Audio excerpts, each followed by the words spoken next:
అన్నదాత అన్నదాత మీ అన్నదాత చెమటోడ్చి ఆహారాన్నందించే రైతన్నా అనునిత్యం నీ కండదండగా నిలిచే నేస్తం ఎవరన్నా అన్నదాత అన్నదాత మీ అన్నదాత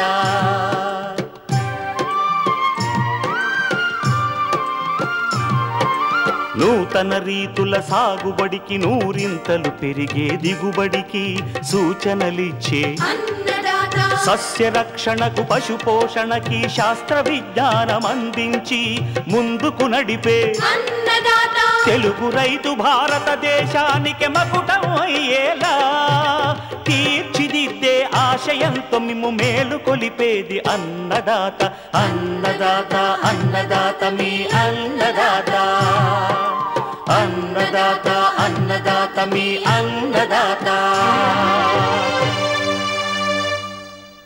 అన్నదాత ప్రేక్షకులకు నమస్కారం. ఈనాటి ముఖ్యాంశాలు: భూసారాన్ని పెంచే పచ్చిరొట్ట పైర్ల సాగు, వ్యవసాయంలో నీటి వినియోగం, ఎరువుల సామర్థ్యం పెంచే బిందు సేద్యం ప్రయోజనాలు, వేసవిలో ఆకుకూరలు బాగా పెరగడానికి మెలకువలు,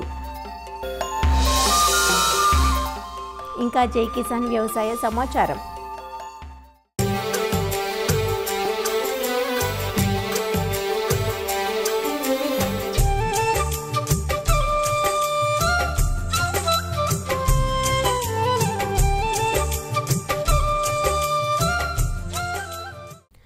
ఆకుకూరలు పోషకాల గనులు. విటమిన్ ఏ, ఇనుము, కాల్షియం పుష్కలంగా ఉండే ఆకుకూరలను ప్రతిరోజు 125 గ్రాములు తీసుకోవడం వల్ల రోగనిరోధక శక్తి పెరుగుతుందని, మన ఆరోగ్యానికి రక్షణ లభిస్తుందని నిపుణులు సూచిస్తూ ఉంటారు. ఆకుకూరలను సంవత్సరం పొడవునా తేలిగ్గా పండించవచ్చు. అయితే వేసవికాలం ఆకుకూరల సాగుకు కొంత సవాలుగా ఉంటుంది. వేసవిలో ఉండే అధిక ఉష్ణోగ్రత, తక్కువ నీటి లభ్యత వల్ల ఆకు పెరుగుదల నెమ్మదిస్తుంది. కొద్దిపాటి మెలకువలు పాటిస్తే మాత్రం వేసవిలోనూ మంచి దిగుబడులు తీసుకోవచ్చు. రైతులు తమకున్న పరిమిత వనరులతో మార్కెట్ అవసరాలకు అనుగుణంగా ఆకుకూరల సాగును ఎలా చేపట్టాలో ఈరోజు అన్నదాతలో చూద్దాం. వేసవిలో సాధారణంగా అధిక ఉష్ణోగ్రతలు, వేడిగాలులు ఉంటాయి. దీనివల్ల భూమిలో తేమ త్వరగా ఆవిరైపోయి మొక్కలు వడిలిపోతాయి. ఒకవేళ నీరున్నా విద్యుత్తు కొరత, లో వోల్టేజీ మొదలైన సమస్యల వల్ల కూడా నీటిని సక్రమంగా అందించలేకపోవచ్చు. అయితే కొద్దిపాటి మెళకువలతో వేసవి ఆకుకూరల సాగులో మంచి లాభాలు పొందే అవకాశం ఉంది. తెలుగు రాష్ట్రాల్లో ముఖ్యంగా గోంగూర, తోటకూర, పాలకూర, మెంతికూర, కొత్తిమీర, పుదీనా, బచ్చలి మొదలైనవి ఎక్కువగా సాగు చేస్తారు. వేసవిలో సాగుకు అనుకూలమైన తోటకూరలో ఆర్ఎస్ఏ1, అర్కా సుగుణ, పూసా కీర్తి, అర్కా అరుణ ఎరుపు రకాలు, పాలకూరలో ఆల్ గ్రీన్, పూసా జ్యోతి, పూసా పాలక్ రకాలు, మెంతికూరలో Pusa early bunching, Lam selection 1 రకాలు, కొత్తిమీరలో సాధన, స్వాతి, గోంగూరలో ఆంగ్రో 12, లోకల్, ఎర్ర గోంగూర రకాలను ఎంపిక చేసుకోవచ్చు. వేసవిలో సాగునీటి సమస్య ఉంటుంది కనుక తేమ నిలుపుకోగలిగిన బరువైన నల్ల భూములు ఆకుకూరల సాగుకు అనుకూలంగా ఉంటాయి. నీటి వసతి ఉంటే ఇసుక నేలలు ఎంపిక చేసుకోవాలి. ఆకుకూర మడులకు తుంపర్ల పద్ధతిలో నీటిని అందిస్తే నీటి సమర్థ వినియోగంతో పాటు ఆకుకూర మడులను ఎండ తీవ్రత నుంచి కాపాడి అధిక దిగుబడులను సాధించవచ్చు. ముఖ్యంగా వేసవి సాగుకు సూచించిన రకాలను ఎంపిక చేసుకుంటే అవి నీటి ఎద్దడిని తట్టుకుని మంచి దిగుబడినిస్తాయి. బాగా దుక్కి చేసిన నేలలో ఆఖరి దుక్కిలో ఎకరాకు 10 నుంచి 15 టన్నుల పశువుల ఎరువు, 200 కిలోల వేపపిండి వేసి కలియతున్నాలి. వీలైనంత ఎక్కువ మోతాదులో సేంద్రియ ఎరువులు, వాటితో పాటు జీవన ఎరువులు వాడితే మంచి ఫలితముంటుంది. సేంద్రియ ఎరువుల వాడకం వల్ల నేల గుల్లబారి ఎక్కువ రోజులు తేమ నిల్వ ఉంటుంది. 2 వరుసల మధ్య వరిగడ్డి, వేరుశనగ పొట్టు, ఎండుటాకులు పరిస్తే నేలలో తేమ సంరక్షించబడుతుంది. ఆకు దిగుబడి పెంచటానికి 2% యూరియా, జిబ్బరెల్లిక్ ఆమ్లం 50 మిల్లీగ్రాములు లీటరు నీటికి కలిపి పిచికారీ చేయటం వల్ల ఆకు దిగుబడి పెరుగుతుంది. పైరు నీటి ఎద్దడిని తట్టుకుంటుంది. ఆకుకూరలు విత్తిన వెంటనే నీరు పెట్టాలి. మళ్లీ 3వ రోజు నీరు పెట్టి నేల స్వభావాన్ని, వాతావరణ ఉష్ణోగ్రతలను బట్టి తేలిక నేలలో 4 నుంచి 5 రోజుల వ్యవధిలో, బరువు నేలలో 6 నుంచి 8 రోజులకు ఒకసారి నీటి తడివ్వాలి. తోటకూర విత్తిన తర్వాత నెమ్మదిగా నీటిని పారించాలి. లేకపోతే నీటితో విత్తనం కొట్టుకుపోయి మొలక శాతం తగ్గుతుంది. ఆకుకూరల్లో దిగుబడి ముఖ్యంగా వేసవిలో నీటి యాజమాన్యంపైనే ఆధారపడి ఉంటుంది. ప్రతి కోత తర్వాత పైపాటు ఎరువులు చల్లి నీరు పెట్టాలి. సక్రమ నీటి యాజమాన్యం పాటించాలి. కలుపు మొక్కలు నీటికి, ఎరువులకు పోటీ పడతాయి కాబట్టి పొలంలో కలుపు మొక్కలు లేకుండా చూసుకోవాలి. అన్ని ఆకుకూరల పంటల్లో విత్తిన 24 గంటల్లోపు కలుపు నివారణకు పెండిమిథాలిన్ ఎకరాకు 1.2 లీటర్లు చొప్పున 200 లీటర్ల నీటిలో కలిపి పిచికారీ చేసి 30 రోజుల వరకు కలుపును నివారించవచ్చు. ఆకుకూరలకు రసం పీల్చే పురుగులు, గొంగళి పురుగులు బెడద ఉంటుంది. వీటి నివారణకు వీలైనంత వరకు రసాయన పురుగుమందులను వాడకపోవడమే మంచిది. వేప సంబంధిత, వృక్ష సంబంధిత పురుగుమందుల్ని మాత్రమే వాడాలి. వేసవిలో ఆకుకూరలు ఎండవేడికి తట్టుకోలేవు కనుక మొక్కలకు నీడనిచ్చే విధంగా ఆముదం, మొక్కజొన్న లాంటి పంటలను ఉత్తర, దక్షిణ దిశలో నాటుకోవడం ఎంతో మంచిది.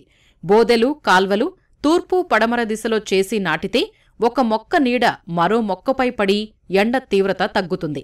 అలాగే 30-50% నీడనిచ్చే షేడ్ నెట్లను ఏర్పాటు చేసుకుంటే ఎండ తీవ్రత తగ్గి దిగుబడులు పెరుగుతాయి. ఉన్న కొద్దిపాటి నీటిని బిందు లేదా తుంపర్ల పద్ధతిలో ఇవ్వటం వల్ల కొద్దిపాటి నీటితో ఎక్కువ విస్తీర్ణంలో పంటలు సాగు చేయవచ్చు. 1 ఎకరాకు సరిపడా నీటితో డ్రిప్ ద్వారా 2.5 ఎకరాల్లో, తుంపర్ల పద్ధతిలో 1.5-2 ఎకరాల్లో సాగు చేయవచ్చు. సాధారణ పద్ధతిలో నీరు ఇచ్చే పంటల్లో ఎండ తీవ్రత తగ్గించటానికి అప్పుడప్పుడు సాయంత్రం వేళల్లో ఆకులపై నీటిని పిచికారీ చెయ్యాలి. 5 గ్రాముల పొటాషియం నైట్రేట్ను లీటరు నీటికి కలిపి పిచికారీ చేయటం వల్ల మొక్కకు నీటి ఎద్దడి తగ్గుతుంది. అలానే వేపపూత వేసిన యూరియా వాడాలి. 10 కిలోల యూరియాకు 1 కిలో చొప్పున వేపపిండి కలిపి పొలంలో వెదజల్లాలి. వేపపూత వల్ల యూరియా ఎండవేడికి త్వరగా ఆవిరి కాకుండా ఉండి మొక్కకు నెమ్మదిగా అందుతుంది. వేసవిలో ఆకుకూరలు సాగు చేసే రైతులు ఈ మెళకువలు పాటించి మంచి దిగుబడిని పొందవచ్చు.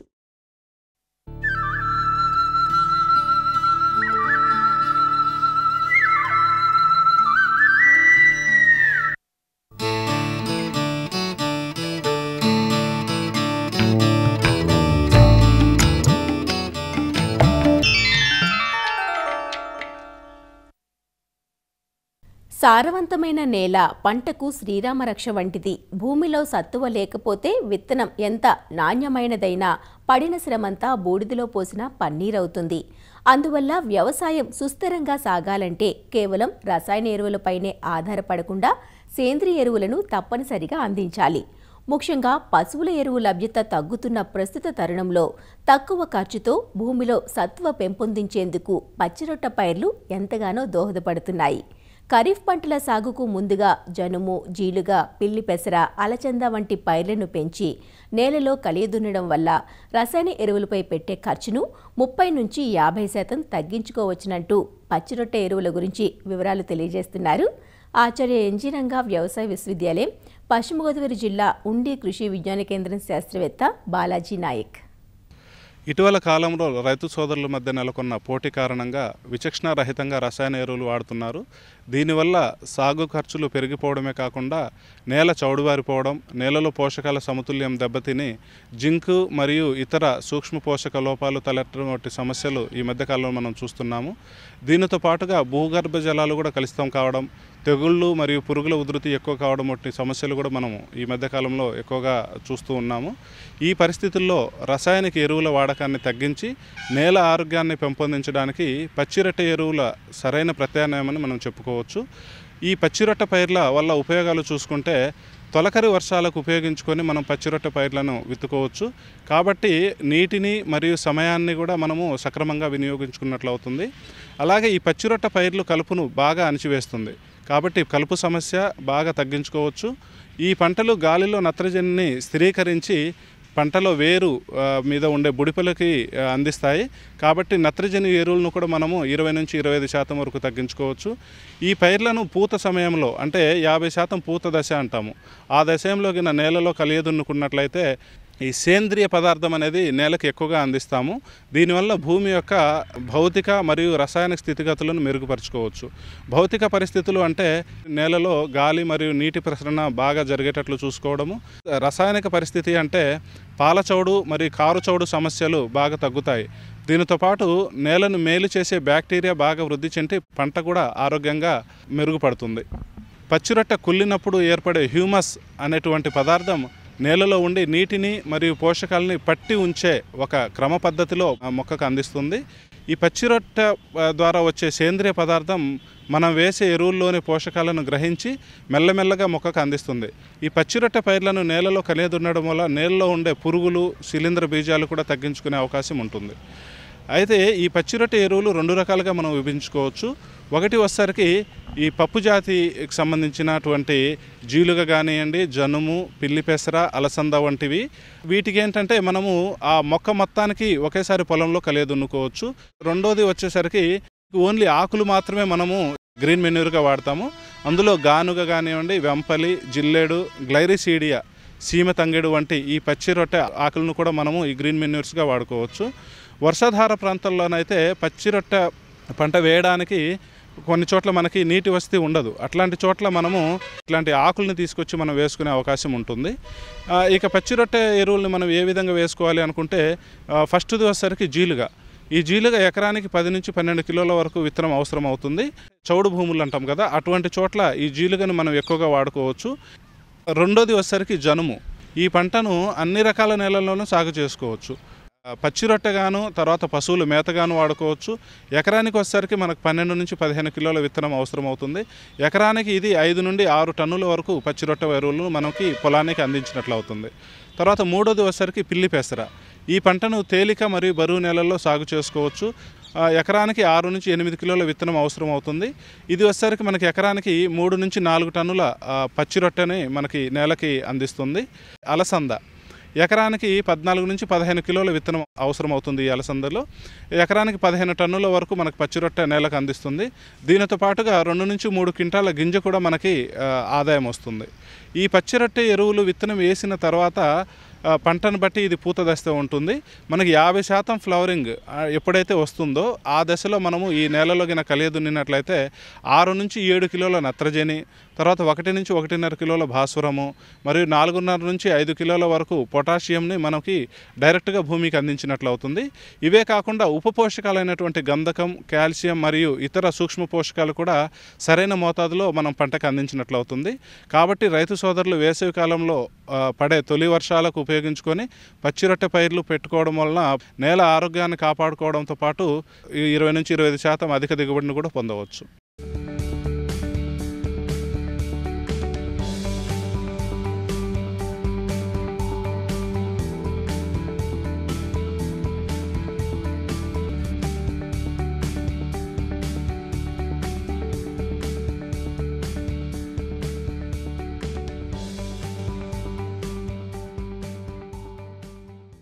సాగులో దిగుబడులను ఇతోధికంగా పెంచిన సస్య విప్లవం వ్యవసాయ రూపురేఖలను మార్చేస్తే ఆ వ్యవసాయానికి ఆధునిక సొబగులు అద్దింది బిందు సేద్యం. గతంలో సూక్ష్మ సేద్యం అంటే కేవలం మెట్ట పంటలకే అన్న అపోహ ఉండేది. కానీ ఇవాళ అన్ని పంటలకు అనివార్యంగా మారింది. సూక్ష్మ సేద్యంలో బిందు, తుంపర్ల పద్ధతి అనే 2 విధానాలు ఉన్నాయి. డ్రిప్ ఏర్పాటుతో అమూల్యమైన నీరు ఆదా అవడంతో పాటు ఎరువులను ఫెర్టిగేషన్ పద్ధతిలో అందించడం ద్వారా పెట్టుబడుల భారం కూడా తగ్గుతుంది. బిందు సేద్యాన్ని పండ్ల తోటలు, ఉద్యాన పంటలు, కూరగాయల పంటలు ఇలా అన్ని పంటల్లోనూ వాడుకోవచ్చు. బిందు సేద్యం వల్ల రైతుకు వనగూరే ప్రయోజనాలను తెలియజేస్తున్నారు ఆచార్య ఎన్జీ రంగా వ్యవసాయ విశ్వవిద్యాలయం, పార్వతీపురం, మన్యం జిల్లా రస్తాకుంటాబాయి కృషి విజ్ఞాన కేంద్రం ఉద్యాన శాస్త్రవేత్త డాక్టర్ ఎస్ శ్రీనివాసరాజు.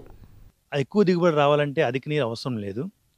పూర్వం రోజుల్లో ఏంటంటే వాతావరణం సరిగ్గా ఉండి సరైన టైంలో వర్షం పడి పంటకు కావాల్సిన కీలక దశల్లో కూడా వాతావరణం అనుకూలించి మనకి దిగుబడులు ఎక్కువ రావడం ఆస్కారం ఉండేది. కానీ మారుతున్న ఈ వాతావరణ పరిస్థితుల వలన ఈ వర్షాలు అనేవి సరైన టైంలో పడకుండా, పడినా ఎక్కువగా పడడం, కీలక దశలను తప్పించి రావడం వలన పరిస్థితులు అనేవి ఏర్పడడం జరుగుతుంది. అందుకు ప్రజెంట్ సేద్యం అనేది డ్రిప్ ద్వారా చేసినట్టయితే ఒక ఎకరాకి మనం అయితే సాధారణ పద్ధతిలో చేస్తామో ఈ డ్రిప్ పద్ధతి వల్ల చేస్తే మనకి సుమారు 3 ఎకరాల వరకు మనం వ్యవసాయం చేయవచ్చు. ఈ డ్రిప్కి ఏంటంటే మనకు సబ్సిడీ ఉంది కాబట్టి APMIP Andhra Pradesh micro irrigation project వారు ప్రాజెక్ట్ డైరెక్టర్ని కలిసినట్టయితే వాళ్ళు ఏ కంపెనీ వాళ్ళు మనకి డ్రిప్ ఇస్తున్నారో వాళ్ళు మనకు తెలుస్తుంది. ప్రజెంట్ ఏంటంటే 5 ఎకరాల లోబడి ఎవరికైతే పొలం ఉంటుందో వాళ్ళకి 90% సబ్సిడీ ఇవ్వబడుతుంది. వాళ్ళకి దాంతోపాటు 12% జీఎస్టీ కూడా యాడ్ చేయడం జరుగుతుంది. 5 ఎకరాలు పైబడి ఉంటే వాళ్ళకి 50% సబ్సిడీ ఉంటుంది.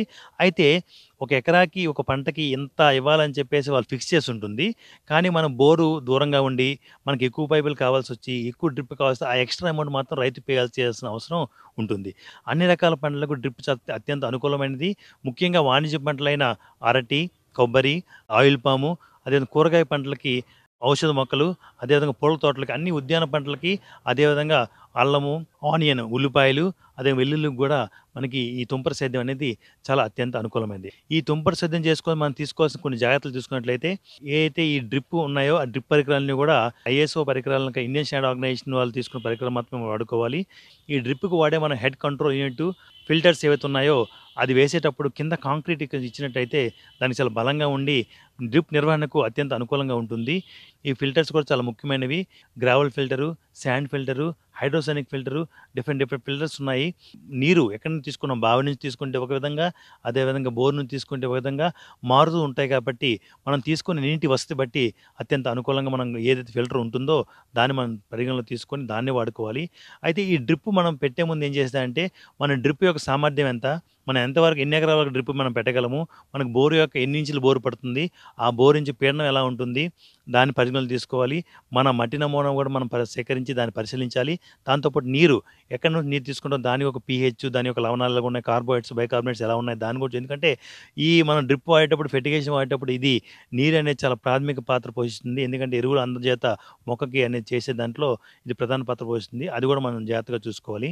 దాంతోపాటు ఈ హెడ్ కంట్రోల్ నుంచి ఎప్పుడైతే పీవీసీ పెడతామో ప్రధాన పైపులు, ఈ ప్రధాన పీవీసీ పైపులు అనేవి భూమిలో దగ్గర మనకు ఒక 60 నుంచి 90 సెంటీమీటర్ లోతులో 30 సెంటీమీటర్ వెడల్పులో మనం తీసి దాన్ని పెట్టుకోవాలి. అదే ఉప పీవీసీ పైపుల ప్రధాన పైపులు అయితే మనకి ఇంకొక 45 సెంటీమీటర్ 50 సెంటీమీటర్ లోతులో ఒక 20 సెంటీమీటర్ వెడల్పులో మనం పెట్టుకొని మనకి ఈ లాటరల్స్ అన్ని అమర్చుకొని ఎండ్ క్యాప్స్ పెట్టుకొని ఈ డ్రిప్ వేసేటప్పుడు మనం చూసుకోవాల్సింది ఏంటంటే ఒక ఏదైనా పంటకి దాని యొక్క ప్రధాన క్రిటికల్ స్టేజ్ అంటాం. క్రిటికల్ స్టేజ్ అని ముందు గమనించుకోవాలి. ఎంత నీటి అవసరమో అది తెలుసుకోవాలి. అది తెలుసుకొని మాత్రమే మనం ఈ సామర్థ్యాన్ని అనుసరించి ఒక ఎకరాకి సరిపోతుందా, 2 ఎకరాలు సరిపోతుందా అని చూసుకో. ఎందుకంటే మనం ఎగ్జాంపుల్ చెప్పాలంటే మనకు ఆయిల్ పంప్ ఉందనుకోండి. ఆయిల్ పంప్లో దగ్గర వేసవి కాలంలో ప్రతి చెట్టుకి 200 లీటర్ నుంచి 300 లీటర్ల నీరు అవసరం అవుతుంది. దాన్ని పరిగణన తీసుకొని మనకి 53 చెట్లకి ఎంత వాటర్ కావాలి, అన్ని ఇంచుల వాటర్ ఉందా, అంత పీడనం ఉంటుందా, అవన్నీ గమనించుకొని పరిగణలో తీసుకొని ఈ డ్రిప్ అనేది పెట్టుకోవాలి.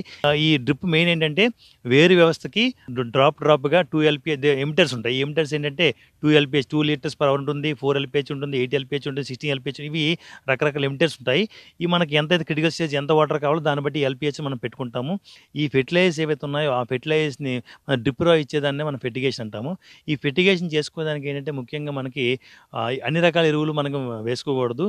డ్రిప్ కానీ ఫెర్టిగేషన్ దాంట్లో నీరు వినియోగ శాతం చాలా ఎక్కువగా ఉంటుంది. అదేవిధంగా ఎరువుల వినియోగ శాతం చాలా ఎక్కువగా ఉంటుంది. కాబట్టి ఈ ఫెర్టిగేషన్ చాలా అనుకూలం. ఇవి ఇచ్చేటప్పుడు నత్రజనిని మనం యూరియా రూపంలోను, సూపర్ అనేది ఫాస్ఫరిక్ యాసిడ్ రూపంలోను, పొటాషియం అనేది potassium sulphate, potassium muriate of potassium రూపంలో ఇవ్వచ్చు. అదేవిధంగా అమోనియం సల్ఫేట్ ఉంటుంది, మోనో అమోనియం సల్ఫేట్ ఉంటుంది, మోనో పొటాషియం ఫాస్ఫేట్ ఉంటుంది. ఇవన్నీ కూడా అదేవిధంగా మనకి నీటిలో కరిగే 319 కానీ డిఫరెంట్ NPK కాంబినేషన్లు కూడా ఉన్నాయి. మనం ప్రతిసారి కూడా ఎరువుల్ని మనం సక్రమంగా మొక్కకు అందించుకున్నట్లేదు. లేదంటే ఏమవుతుందంటే రకరకాల కాంబినేషన్లో మనం ఎరువులు వేసినప్పుడు ఏమవుతుంది, ఇవన్నీ కూడా ప్రెసిటేషన్ మొదలుగా ఏర్పడి ఈ ఎమిటేషన్ అనేవి బ్లాక్ చేసి అసలుకే మోసం వస్తుంది. ఈ నిర్వహణ చూసుకున్నట్టయితే ముఖ్యంగా ఈ లవణాలు అనేవి, ఈ ఫెర్టిలైజర్ లవణాలు ఉంటాయి. ఈ లవణాలు కానీ బోర్తో వచ్చే లవణాలు ఇవన్నీ కూడా క్లాగ్ అయిపోతాయి. కాబట్టి ఎమిటర్స్లో మనం ప్రతిసారి కూడా ఒక పంట సమయంలో కానీ పంట మధ్యలో కానీ ప్రతి 2 ఫెర్టిగేషన్లో కానీ ఒకసారి ఈ లవణాలన్నింటినీ బయటికి పంపించాలి. దానికోసం మనం ఏం చేస్తామంటే క్లోరిన్ ట్రీట్మెంట్ కానీ ఆమ్లం ట్రీట్మెంట్ చేస్తాము. ఆమ్లం ట్రీట్మెంట్ చేసేటప్పుడు ఫాస్ఫరిక్ యాసిడ్ కానీ నైట్రిక్ యాసిడ్ కానీ లేకపోతే HCl కానీ HTS4 ఇవన్నీ వాడతాం. కానీ ఫాస్ఫరిక్ యాసిడ్ నైట్రిక్ యాసిడ్ అనేది మనం ఈ యాసిడ్ ట్రీట్మెంట్ లవణాలు బయటకు పంపించడంలోనూ, అదేవిధంగా ఈ నత్రజని ఫాస్ఫరస్ అనేది మొక్క అందుబాటులో చేసుకోవడానికి కూడా మనకు మనకు ఉపయోగపడతాయి కాబట్టి ఎక్కువగా ఫాస్ఫరిక్ యాసిడ్ అమ్లం అనేది ఎక్కువగా వాడతారు. దాన్ని ఏం చేస్తామంటే 1.5 లీటర్ల ఫాస్ఫరిక్ యాసిడ్ అమ్లంని 7.5 లీటర్ని వాటర్లో కలిపి దాన్ని వెంచూరు ద్వారా మనం అందించినట్లయితే ఈ యొక్క లవణాలు ఏవైతే ప్రెసిపిటేషన్ అయిన లవణాలు లెటర్స్లో ఉంటాయో అవన్నీ కూడా బయటికి ఫ్లష్ అవుట్ చేసి మళ్ళీ డ్రిప్ కానీ ఫెర్టిగేషన్ కానీ ఎంటర్స్ కానీ యథాస్థితికి పనిచేసేదానికి అత్యంత అనుకూలంగా ఉంటాయి కాబట్టి ప్రతిసారి ఈ ట్రీట్మెంట్ చేసుకోవాలి. అదేవిధంగా మనం ఏం చేస్తాం, వర్షాకాలంలో ఈ నీరు ఇవ్వాల్సిన అవసరం లేదు కాబట్టి ఒక 3 నెలల్లో ఖాళీగా ఉంటుంది కదా, ఆ టైంలో కూడా మనం ప్రతి 15 రోజులకు ఒకసారి బోర్ ఆన్ చేసి ఎంటర్స్ని అంతా ఈ ఫ్లష్ అవుట్ చేసి లవణాలని ఫ్లష్ అవుట్ చేసి అదేవిధంగా ఎండ్ క్యాప్ని వదిలేస్తే బయటికి నీరు అనేది పంపించేస్తుంటుంటే మనకి చాలా ఉంటుంది. ఒక 15 రోజులకి ఒకసారి ఈ శాండ్ ఫిల్టర్స్ కానీ, గ్రావెల్ ఫిల్టర్ కానీ, హైడ్రోజన్ ఫిల్టర్స్ కానీ, ఈ ఫిల్టర్స్ అన్ని కూడా ఒక 15 రోజులకు ఒకసారి దాన్ని కూడా మనం క్లీన్ చేసుకోవడం అనేది చాలా అత్యంత అవసరమైనది. సో ఎలకలు కూడా అక్కడక్కడ మనకి డ్యామేజ్ చేస్తాయి, ఈ పైపులను కొరికేస్తాయి కాబట్టి ఎర్రని ఏర్పాటు చేసుకొని నివారించవచ్చు. ఎవరైనా రైతు పెట్టుకోవాలన్నప్పుడు ఆ కంపెనీ యొక్క సంబంధిత పర్యవేక్షణ వస్తాడో అతని సమక్షంలో మొత్తం దీని గురించి కంప్లీట్ అవగాహన తెచ్చుకొని ఎటువంటి చేయాలో అతని దగ్గర నేర్చుకొని రైతు చేసుకున్నట్టయితే అత్యంత అనుకూలంగా ఉండి మనకి అధిక నీరు వినియోగ శాతం, అదేవిధంగా అధిక ఎరువు వినియోగ శాతంతో మంచి దిగుబడులు, మంచి నాణ్యత కూడా దిగుబడులు రావడానికి అత్యంత అవకాశం ఉంటుంది డ్రిప్ పద్ధతిలో.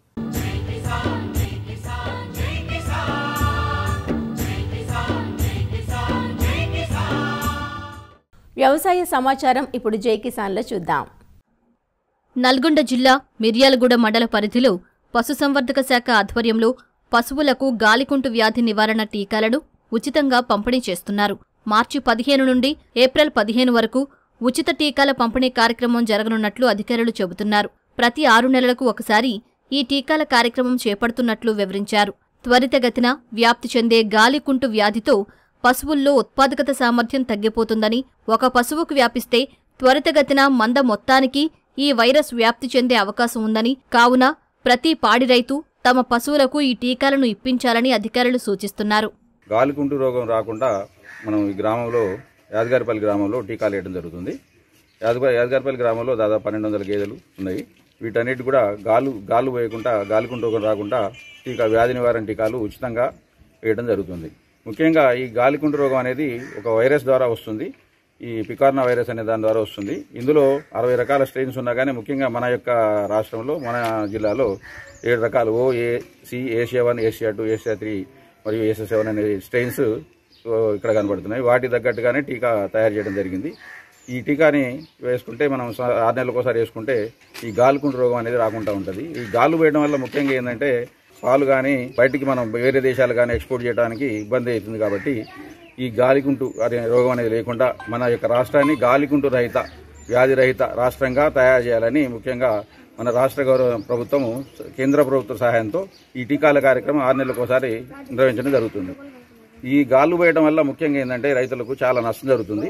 ఇది వచ్చిన గాలు పోసిన 24 గంటల నుంచి 45 గంటలనే మన మందరి నీటి కూడా సోకే అవకాశం ఉంటుంది. దీనివల్ల ముఖ్యంగా బాగా జ్వరం రావడం, 104, 105 డిగ్రీల జ్వరం రావడం, దాని తర్వాత కాళ్ళ గిట్టల మధ్యన మరియు నోట్లో బొగ్గలు రావడం జరుగుతుంది గేదెలకు కానీ ఆవులకు కానీ.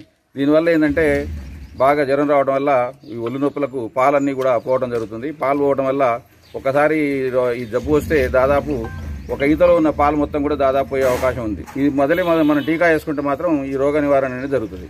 కాబట్టి రైతులందరూ కూడా ముఖ్యంగా ఈ పాడి పశువులకు, ఆవులకు, గేదెలకు ఎట్టి పరిస్థితుల్లో ఈ రోగం రాకుండా ఉండాలంటే టీకాలు వేసుకోవాలి.